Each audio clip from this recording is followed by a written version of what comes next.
So, maulan na panahon lang. Ayan.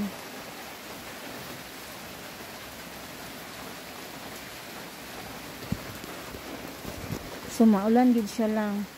Anak bitaw dapit lang is, na siya lang. Anang bakilid, inig-ambog, suba. Pero, doon raw ta siya ang suba lang. Pero, dili gid siya maagi. Tungod kay tuktok kaayo ang bakilid. Nang doon ra gid ta siya. So, dili siya maagi tawo. Oh, tara akong anak. Oh.